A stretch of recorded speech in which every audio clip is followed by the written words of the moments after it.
Good morning. आज की class में आपका हार्दिक स्वागत है। पिछली क्लास के अंदर हमने कार्बन के बारे में पढ़ा था। आज हम कार्बन के अप्रूप के बारे में आगे चलेंगे। एक आपसे गुजारिश है कि लेसन शुरू करने से पहले आपसे मैं कहना चाहूंगा कि आप मेरे चैनल को सब्सक्राइब करिए, लाइक करिए और शेयर करिए। आपका ऐसा करने से हमें मोटिवेशन मिलता है और हमें ये जानकारी मिलती है कि हम जो ये अथक प्रयास कर रहे हैं क्या वो सही दिशा में जा रहा है कि नहीं जा रहा है। ठीक है, आज हम वापस अपना टॉपिक शुरू करते हैं। आज हमारा जो टॉपिक है वो है कार्बन के अपरूप। अपरूप के बारे में चर्चा करते हैं। तो सबसे पहले तो हम देखते हैं कि अपरूप क्या वर्ड है, किसे हम कहेंगे अपरूप। तो देखिए, अपरूप के मतलब होता है कि भाई पदार्थ का कोई ऐसा गुण, पदार्थ का ऐसा गुण जिसके रासायनिक गुण तो समान हो, यानी बात करें कि उनके रासायनिक गुण तो समान हो और रासायनिक गुण इनके क्या हो, समान हो, और भौतिक गुण उसके भिन्न भिन्न हो। भौतिक गुण है वो उनके अलग अलग हो, यानी शॉर्ट में लिख रहा हूं भौतिक गुण उनके क्या हो, अलग अलग हो। तो इसको कहा जाता है अपरूपता, एलोट्रॉपी या एलोट्रोपस। अब कार्बन की जो एलोट्रोपस है वो दो फॉर्म में पाए जाते हैं, क्रिस्टलीय फॉर्म और अक्रिस्टलीय फॉर्म, यानी क्रिस्टलाइन और नॉन क्रिस्टलाइन। अब हम देखते हैं कि क्रिस्टलीय का अर्थ क्या होता है। सबसे पहले क्रिस्टलीय क्या चीज है, तो क्रिस्टलीय में क्या होता है कि भाई इसके जो भी अवयवी कण होते हैं, परमाणु हो या अणु हो, वो एक निश्चित ज्यामिति में जब पाए जाए तो उनको हम क्रिस्टलीय कहते हैं। यानी क्रिस्टल का मतलब कि जिसमें अणु है, कण है, परमाणु है, वो एक निश्चित व्यवस्था में पाए जाते हैं, वो क्रिस्टलीय कहे जाते हैं। और जो निश्चित व्यवस्था में नहीं पाए जाते वो अक्रिस्टलीय कहलाते हैं। कार्बन की जो क्रिस्टलीय फॉर्म की बात करें कि क्रिस्टलीय फॉर्म में कौन कौन से होते हैं, तो देखिए एक तो होता है हीरा होता है, उसके बाद में ग्रेफाइट होता है और फुलरिन होता है। जबकि अक्रिस्टलीय फॉर्म के अंदर कोयला होता है, कोक होता है, कोलतार होता है और काजल होता है।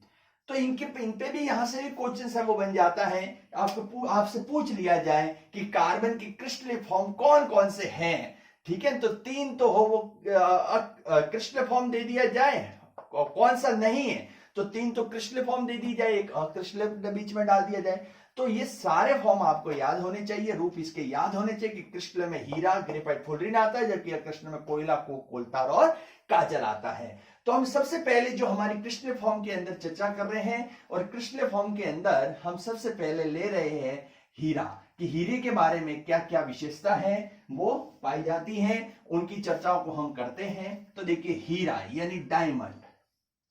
अब जो हीरा है तो उसके अंदर क्या क्या विशेषता लेके होता है हीरा यानी डायमंड। देखिए सबसे पहले यदि हम ज्योग्राफी की बात करें तो सबसे ज्यादा जो हीरा है विश्व के लेवल पे पाया जाता है, तो वो पाया जाता है दक्षिणी अफ्रीका, साउथ अफ्रीका में सबसे ज्यादा हीरा है वो मिलता है। भारत का एक फेमस हीरा है कोहिनूर, मतलब था जो अपने को मिला था कोहिनूर हीरा। कोहिनूर हमको मिला था गोलकुंडा की खानों से, गोलकुंडा की खानों से। और राजस्थान में बात करें सबसे ज्यादा हीरा मिलता है, वो मिलता है केसरपुरा, और केसरपुरा आया हुआ चित्तौड़गढ़ में। ये केसरपुरा की खान है, वहां पर ये हीरा है वो मिलता है। ये इसकी ज्योग्राफी हुई। फिर इसकी प्रॉपर्टी बात करें, वैज्ञानिक तथ्य की बात करें, तो ये कार्बन का शुद्ध रूप है, कार्बन का शुद्ध रूप है हीरा, शुद्ध रूप है। दूसरा, ये रंगहीन होता है, कलरलेस पाया जाता है, रंगहीन होता है। तीसरी विशेषता, ये पारदर्शक होता है, ट्रांसपेरेंट होता है, पारदर्शक होता है। नेक्स्ट, ये कठोर होता है, कठोर होता है। या और हम नेक्स्ट बात करें तो ये अक्रियाशील होता है, इनएक्टिव होता है, किसी से क्रिया नहीं करता, अक्रियाशील होता है। अक्रियाशील मतलब हम कहें कि इस पर अम्ल व क्षार यानी एसिड व बेस का कोई प्रभाव नहीं पड़ता। ठीक है, फिर इसके बात करें, इसके अंदर संकरण की चर्चा करें, संकरण जो केमिस्ट्री में होता है sp sp2 sp3, तो इसके अंदर जो संकरण है वो sp3 होता है, और जिसमें sp3 संकरण होता है उसके अंदर चतुष्फलकीय संरचना है वो पाई जाती है। फिर इसकी बात करें, यह कुचालक प्रकृति का होता है। भाई मतलब इसके अंदर कोई आयन है वो धारा नहीं बहती।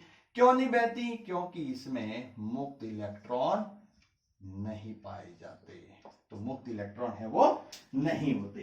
तो ये इसके है, इसमें बातें हैं इसकी, और इसकी विशेषताओं को देके मुक्त इलेक्ट्रॉन नहीं पाए जाते इसमें, इसलिए विद्युत का ये कुचालक होता है। कुचालक का मतलब होता है कि जिसमें धारा का प्रवाह है वो नहीं होता है, तो वो कुचालक कहा जाता है। और क्या विशेषता है इसकी, तो उसको देखते हैं। देखिए, एक इसमें कुचालक पदार्थ है। फिर दूसरी विशेषता की बात करें तो ये क्या होता है कि ये कांच काटने में उपयोग की करें, तो यह कांच काटने में उपयोगी है। ध्यान रखिए, जो कांच काटे जाते हैं, कांच काटने में है, रत्न बनाने में है, रत्नों के निर्माण में, रत्न निर्माण में उपयोगी है। रत्न निर्माण यानी हीरे जवाहरात जो भी इसमें भी रत्न बनाए जाते हैं, ज्वेलरी बनाई जाती है, तो उसके अंदर भी ये है वो उपयोगी है। फिर इसमें कार्बन कार्बन के बीच की जो दूरी होती है, ध्यान रखिए 1.5 एंगस्ट्रॉम है वो होती है। फिर इसमें सहसंयोजी बॉन्ड है वो पाया जाता है, कोवेलेंट बॉन्ड है वो इसके अंदर उपस्थित होता है। तो ये इतनी जानकारी आपको हीरे के संबंधित है वो ध्यान में रखनी है, ये हीरे के बारे में है। नेक्स्ट रूप, हाँ एक बात और रही इसमें, हीरा जो होता है आपने देखा होगा चमकता है, ग्लो करता है, तो चमकता है। इसकी चमक का कारण इसमें होने वाला पूर्ण परावर्तन है, ये भी ध्यान रखिएगा। पूर्ण परावर्तन के कारण ये चमकता है। तो ये तो हुई हीरे की बातें। नेक्स्ट है अपने देखते हैं ग्रेफाइट। ग्रेफाइट की चर्चा करते हैं कि ग्रेफाइट में क्या क्या चीजें होती है, तो ग्रेफाइट देखते हैं। Second graphite. ग्रेफाइट देखिए, ग्रेफाइट है वो कार्बन का क्रिस्टल रूप है, और प्रारंभ में इसको ये माना जाता था कि ये जो ग्रेफाइट है वो अपने शीशा का अपरूप है, यानी लेड का अपरूप है। इसलिए आपने देखा होगा जो पेंसिल वगैरह होती है तो उसको अपन शीशा पेंसिल भी कहते हैं, लेड पेंसिल भी कहते हैं, क्योंकि इसको प्रारंभ में किसका अपरूप माना गया था? शीशा का माना गया था, लेकिन बाद में मालूम पड़ा कि ये ग्रेफाइट है, होता है इसके अंदर।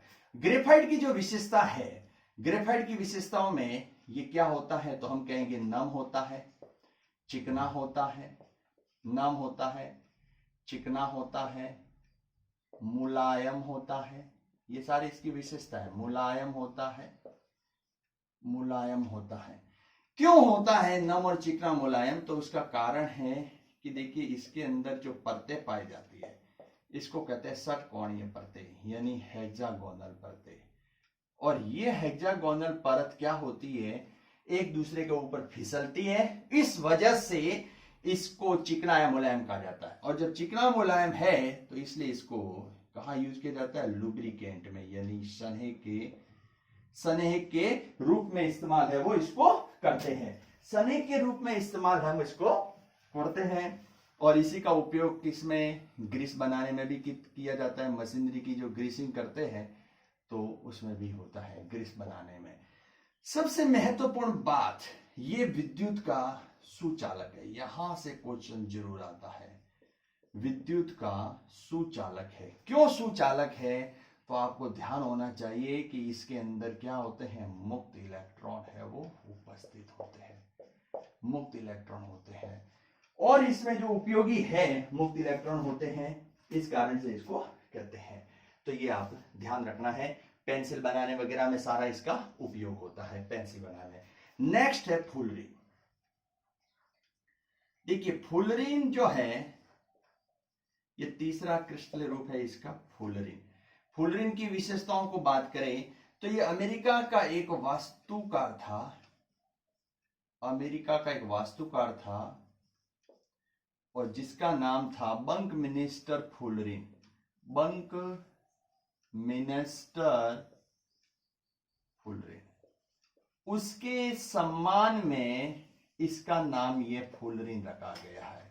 बंकमिनिस्टर फुलरिन के नाम पर इसको ये कहा गया है। इसमें जो कार्बन का नंबर होता है वो C60 होता है। C60 से ज्यादा C70 C80 तक भी हो सकता है, लेकिन जो C16 है वो काफी स्थायी होता है, काफी स्थायी होता है। और इस C16 में 32 फेसेज पाए जाते हैं, यानी 32 फलक पाए जाते हैं। C16 में 32 फलक पाए जाते हैं। 32 फलक की बात करें तो भाई कौन कौन से फलक में क्या क्या होते हैं, तो देखिए इसके अंदर जो 20 फलक होते हैं वो होते हैं षटकोणीय। जो वर्गीय फुलरिन है तो 20 फलक होते हैं वो षटकोणीय होते हैं, जबकि जो 12 फलक होते हैं, 12 फलक जो रिमेंडर 12 फेसेज होते हैं वो पंचकोणीय होते हैं, यानी पेंटागोनल होते हैं, पंचकोणीय। तो ये फिर इसकी विशेषताओं को देखा ये है, और ये विशेषता देखिए कि जो फुलरिन है वो फुटबॉल की तरह है, वो दिखती है शेप में किस फॉर्म से होती है, फुटबॉल की तरह होती है। तो ये जो सारी विशेषता तो हुई हमारे कार्बन के क्रिस्टलीय फॉर्म की हुई। अब जो नेक्स्ट बात करते हैं कार्बन के अक्रिस्टलीय फॉर्म की चर्चा करते हैं कि अक्रिस्टलीय फॉर्म कौन कौन सी होती है। तो ग्रेफाइट हुआ, अब उसके बाद में अक्रिस्टलीय फॉर्म की चर्चा करते हैं कि अक्रिस्टलीय फॉर्म कौन कौन सी होती है। तो देखिए अक्रिस्टलीय फॉर्म के अंदर जो सबसे पहला जो फॉर्म हम कर रहे हैं कि भाई कौन सा रूप अक्रिस्टलीय के अंदर करें, तो वो है हमारा कोयला। कोयला देखिए कोयला, कोयला हम जानते हैं कोयला को क्या किया गया है, कार्बन के प्रतिशत के आधार पर, according to percentage of the carbon, carbon की प्रतिशतता के आधार पर इसको बांटा गया है। प्रतिशतता के आधार पर, कार्बन की प्रतिशतता के आधार पर इसको हम 4 भागों में बांटा गया है। पहला जो भाग होता है वो होता है पीट। पीट पीट जो कोयला है वो बिल्कुल घटिया किस्म का कोयला होता है, घटिया किस्म का, बहुत कोई ज्यादा इसमें कार्बन का परसेंटेज नहीं होता, नियर अबाउट 15% इतना कार्बन ये होता है। और जब जिसका धुआं होता है तो इसकी जब कोयला जलता है तो भी इसका धुआं है वो ज्यादा होता है। यह हमारी जो वनस्पतियों को जलाने से हम जो कोयला बनाते हैं वो कौन सा है, पीटी है। पीट के बाद में नेक्स्ट जो कोयला होता है वो आता है लिग्नाइट आता है। लिग्नाइट जो कोयला है, लिग्नाइट कोयला ये एक प्रकार का भूरा कोयला है, भूरा कोयला है, और इसमें कार्बन का प्रतिशत होता है वो 65% तक है वो होता है, 65% तक है वो कार्बन का प्रतिशत होता है। राजस्थान के अंदर बात की जाए तो ये जो कोयला है जैसे कि बीकानेर, बीकानेर के अंदर जो पलाना क्षेत्र है उसके अंदर ये पाया जाता है, पलाना क्षेत्र है, बरसिंहसर है, उसके अंदर ये मौजूद रहता है। उसके बाद में अगला जो इसका जो कोयला है वो होता है बिटुमिनस। बिटुमिनस, बिटुमिनस के अंदर जो कार्बन का प्रतिशत होता है वो हमारे 85% तक है वो होता है कार्बन का प्रतिशत। उसके बाद में एंथ्रेसाइट, एंथ्रेसाइट ये सबसे बेस्ट क्वालिटी का कोयला होता है और ये लगभग इसमें कार्बन का प्रतिशत 98% है वो होता है। तो ये कार्बन के बारे में है जो ये अपने को ध्यान में रखना है। नेक्स्ट बात करते हैं कोक। तो कोक में कोई ज्यादा विशेषताएं नहीं है। कोक में आप ध्यान रखिए, कोक ये बनता है कोयले के भंजक आसवन से बनता है। इसका निर्माण कोयले के भंजक आसवन, भंजक आसवन से होता है। इसी प्रकार से कोयले के भंजक आसवन से होता है। हाँ, नेक्स्ट है, यहाँ चारकोल है भाई, चारकोल कर दीजिएगा। अब जो नेक्स्ट है वो हम कर रहे हैं इसका चारकोल। थर्ड रूप है चारकोल। चारकोल की चर्चा करते हैं कि चारकोल कहां कहां काम आता है और क्या इसका मुख्य उपयोग है। तो देखिए, चारकोल जो होता है, चारकोल ये जो पदार्थ होता है ये अवशोषक के रूप में हम काम में लेते हैं। चारकोल अवशोषक के रूप में काम में आता है। चारकोल जो है अवशोषक के रूप में, हानिकारक जो गैसें होती है तो उनको ये अवशोषक के रूप में काम में लेते हैं। ध्यान रखना है, अवशोषक के रूप में काम में आता है। जो खानों के अंदर जो मजदूर लोग वगैरह काम करते हैं तो वो क्या करते हैं कि उनके जो मुंह पे जो मास्क लगा होता है, वो मुंह पर जो मास्क होता है उस पे क्या होता है कि चारकोल है वो लगा हुआ होता है। और वो चारकोल क्या करता है कि उसके अंदर जो, अगर उसकी खान के अंदर कोई हानिकारक गैसें हैं तो उन हानिकारक गैसों को ये अवशोषक के रूप में कर देता है। जो सिगरेट होती है तो सिगरेट के भी बाहर की तरफ जो सिगरेट होती है तो उसमें भी ये चारकोल लगाया जाता है, जो क्या करते हैं कि हानिकारक जो भी पदार्थ है, गैसें हैं, उनको बॉडी में जाने से रोकता है। तो वहां पर ये चारकोल का उपयोग है वो होता है। इसी प्रकार से नेक्स्ट आती है, वो आता है काजल है। यानी काजल का जो उपयोग है वो इंक बनाने में होता है, स्याही बनाने में होता है, और जो भी प्रिंटिंग प्रेस की स्याही वगैरह सारे उससे ही बनती है, वहां पर ये काम है वो आता है। तो ये कार्बन के अपरूपों के बारे में थी। अब इसके बाद में, कार्बन के अपरूप के बाद में कुछ और एक इंपॉर्टेंट चीजें हैं, उसके बारे में आपको नॉलेज होना जरूरी है कि भाई कौन कौन सी ऐसी चीजें हैं जो इससे जुड़ी हुई है। तो वो ध्यान रखिए। सबसे पहले जो आती है वो आती है अपने पेट्रोलियम। एक वर्ड है पेट्रोलियम। पेट्रोलियम, देखिए पेट्रोलियम वर्ड है वो दो वर्ड से बना हुआ है। एक होता है Petra plus oleum. Oleum, Petra का अर्थ होता है रॉक यानी चट्टान, चट्टान, और ओलियम का अर्थ हुआ तेल। तो पेट्रोलियम का अर्थ हुआ चट्टान का तेल। चट्टान से निकलने वाला जो तेल होता है उसको हम पेट्रोलियम है वो कहा जाता है। चट्टानों से निकलता है, इसलिए पेट्रोलियम को हम खनिज तेल भी कहते हैं। खनिज तेल, ये भी इसका नाम है, मिनरल ऑयल, खनिज तेल भी कहते हैं। या इसको लिक्विड गोल्ड भी कहा जाता है, तरल सोना, लिक्विड गोल्ड भी हम इसको कहा जाता है। और इसके उत्पादन में वृद्धि, पेट्रोलियम के उत्पादनों में वृद्धि जो होती है उसके लिए हम एक वर्ड यूज करते हैं, कृष्ण क्रांति। कृष्ण क्रांति का मतलब है कि जो पेट्रोलियम है और उसके उत्पादों में वृद्धि करना, उसके लिए यूज किया जाता है कृष्ण क्रांति।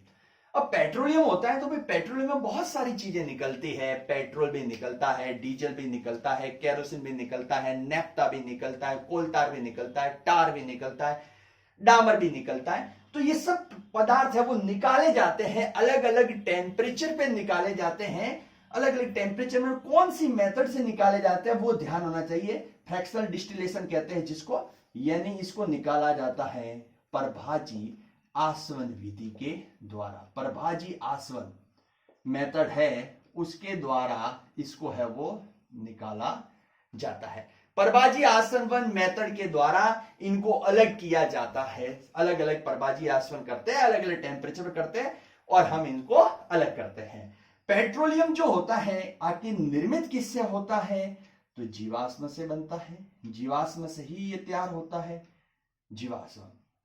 जीवाश्म क्या है? तो जीवाश्म में हम कह सकते हैं कि भाई संसार के अंदर लाखों करोड़ों वर्ष पूर्व जो कितनी वनस्पतियां, जीव जंतु है वो आदि धरती के अंदर है वो दब गए हैं और कालांतर यानी समय गुजरता गया और गुजरने के बाद में उच्च ताप और उच्च दाब पर जो भी वो थे जीव जंतु, उनके अवशेष थे, वो सारे के सारे अवशेष है वो किस में कन्वर्ट हो गए, जीवाश्म में, पेट्रोलियम में कन्वर्ट हो चुके हैं।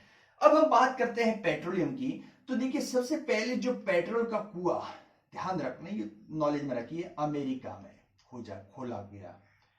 अमेरिका के अंदर सबसे पहले पेट्रोल का कुआं है वो खोजा गया। एक जगह थी पेनिसवेलिया, वहां पर खोजा गया था। भारत के अंदर जो पहला कुआं खोदा गया था वो बॉम्बे हाई में खोजा गया था। ठीक है, तो ये सारी चीजें पेट्रोलियम से ध्यान में रखनी है। उसके बाद में पेट्रोलियम के बाद में इससे ही जुड़ी हुई कुछ दो और चीजें हैं जो इसी के ही प्रोडक्ट है, तो उनको देखते हैं। तो देखिए इनसे के ही प्रोडक्ट है और बहुत इंपॉर्टेंट है, यहां से भी क्वेश्चन है वो आ जाता है। तो वो कौन कौन से हैं, तो देखिए हमारे पहले ये गैस है जिसको हम क्या कहते हैं, एलपीजी। एलपीजी गैस, एलपीजी का अर्थ होता है liquid petroleum, liquid petroleum gas, liquefied petroleum gas, both are same.